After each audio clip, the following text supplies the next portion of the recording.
तो हम पढ़ रहे थे ब्रिटिश संविधान का विकास क्रम। तो ब्रिटिश संविधान का विकास क्रम के 3 चरणों का हमने अध्ययन किया। 3 चरण में हमने जाना कि तीसरे चरण में क्या क्या किया गया। तो अब देखो तीसरे चरण में और क्या किया गया। मेग्ना कार्टा या वृहत अधिकार पत्र का निर्माण किया गया। किसका निर्माण किया गया? तीसरा चरण चल रहा है अपना। कौन सा चरण चल रहा है? तीसरा। तीसरे चरण में मेग्ना कार्टा या फिर वृहत अधिकार पत्र का निर्माण किया गया। अधिकार पत्र का निर्माण। तो तीसरे चरण के बारे में अध्ययन कर रहे हैं कि मेग्ना कार्टा या फिर अधिकार पत्र का निर्माण किया गया। पूछ ले कि मेग्ना कार्टा कैसे बना, तो सबसे पहले आपको यह ध्यान में रखना है कि कैसे बना। तो 1119 ईस्वी में, कौन सी ईस्वी में? 1119 ईस्वी की बात है। कौन सी ईस्वी की बात है? 1119 ईस्वी की बात है कि जॉन नाम का व्यक्ति, किस नाम का व्यक्ति? जॉन, इंग्लैंड की राजगद्दी पर बैठा, राजा बना। कि 1119 ईस्वी में इंग्लैंड का व्यक्ति राजा बना। ये व्यक्ति इतना ज़्यादा था कि इसने अपनी निरंकुशता का फायदा उठाया, क्योंकि संपूर्ण शक्ति किसके हाथ में दे दी गई थी? राजा के हाथ में। निरंकुशता राजा था, अविवेकी राजा था या फिर अत्याचारी राजा था। कैसा था यह? जनता पे क्या करता था? अत्याचार करता था। कहने का मतलब इसके पास किसी भी प्रकार का गुण नहीं था। जॉन के अंदर क्या नहीं था? किसी भी प्रकार का गुण नहीं था। गुण नहीं होने के कारण यहाँ की जनता ने क्या कर दिया? विद्रोह कर दिया। किसके विरुद्ध?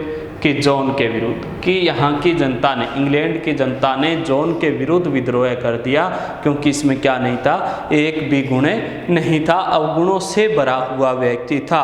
तो जब विद्रोह हो जाता है तो ये क्या करता है?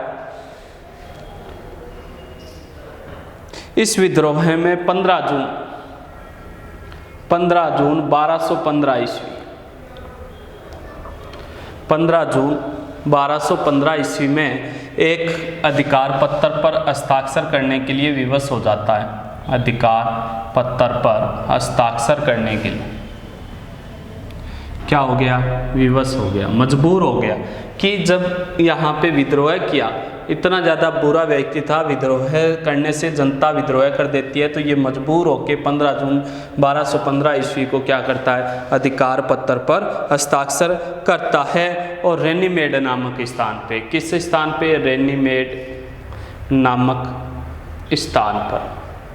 कि रेनीमेड नामक स्थान पे 15 जून 1215 को हस्ताक्षर करने के लिए क्या हो गया था? मजबूर हो गया था। और यही मतलब क्या कहलाता है? मेग्ना कार्टा कहलाता है। कि कहने का मतलब कि जब ये विवश मजबूर हुआ तो क्या कहलाया?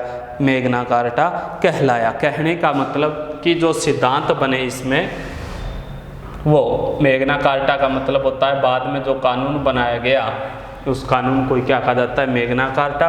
और जो पूछ ले आपसे, मौलिक अधिकार हम पढ़ते हैं, मौलिक अधिकार कहाँ पे निर्माण हुए थे? सबसे पहले इंग्लैंड में हुए थे। कहाँ हुए थे? इंग्लैंड में हुए थे। किस प्रकार की? अलिखित 1215 ईस्वी में। यही है कि इस जॉन के अत्याचारों के विरुद्ध जो 15 जून 1215 ईस्वी में जो नियम लाए गए थे, उन नियमों के विरुद्ध जो है वो ही मेग्ना कार्टा या मौलिक अधिकार कहलाते हैं। तो मौलिक अधिकारों का निर्माण हम कह सकते हैं कि ब्रिटिश संविधान से हुआ है, ब्रिटिश संविधान के तीसरे चरण से हुआ है। तो मौलिक अधिकारों का निर्माण भी इसी कारण, इसी जगह हुआ था, रेनीमेड नामक स्थान पे हुआ था। धीरे धीरे यह जनता को अधिकार मिलते गए और मूल अधिकार बन गया। तो जनता को अधिकार मिलना, भाई मौलिक अधिकार से किसको अधिकार मिलते हैं? अपने को अधिकार मिलते हैं। जनता को अधिकार मिला और शासन है वो अपने आप अच्छा चलने लग गया। तो मौलिक अधिकारों का निर्माण यहीं से हुआ। फिर है ये देखो, इसके बाद आगे मैग्ना कार्टा के बारे में तो हमने पढ़ लिया। फिर होता है इसी में तीसरे चरण में पार्लियामेंट का निर्माण। कौन से चरण में? तीसरे चरण में।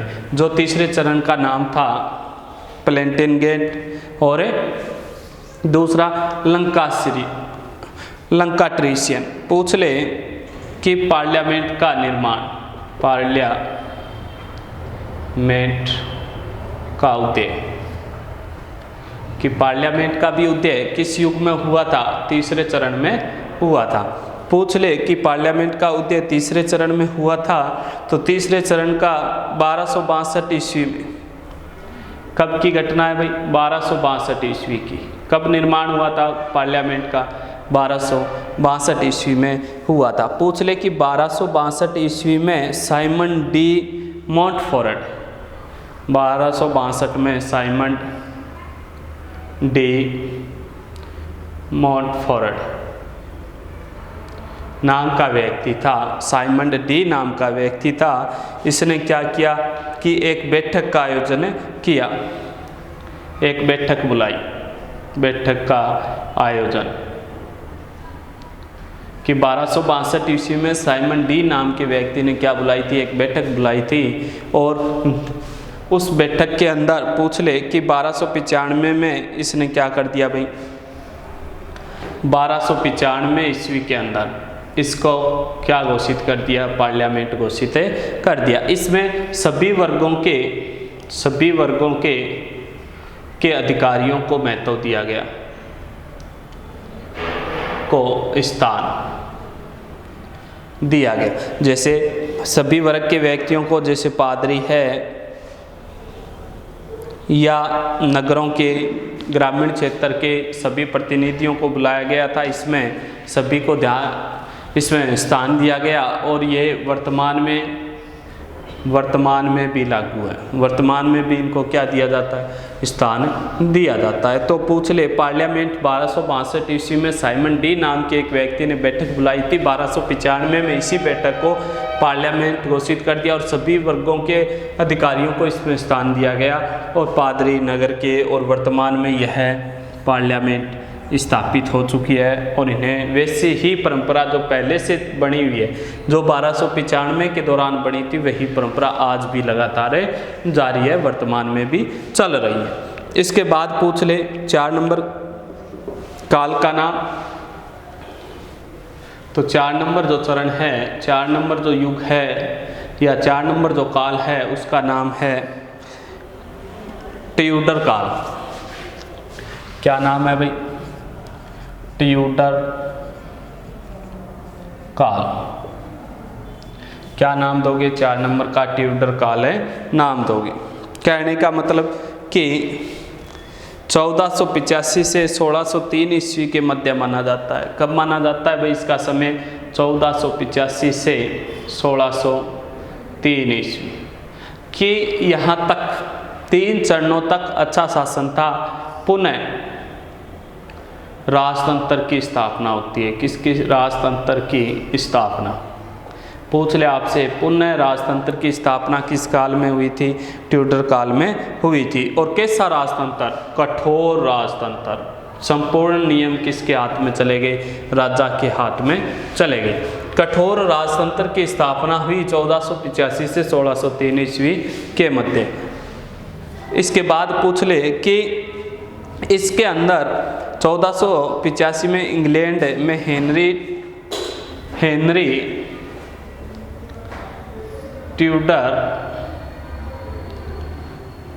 ट्यूडर राजगद्दी पर बैठा। कि 1485 को राजा कौन बना था? हेनरी ट्यूडर राजा बना था। कहाँ का बना था? इंग्लैंड का। पूछ ले कि इंग्लैंड का 1485 में हेनरी ट्यूडर राजा बनता है, जो शासक बनता है। और वो इतना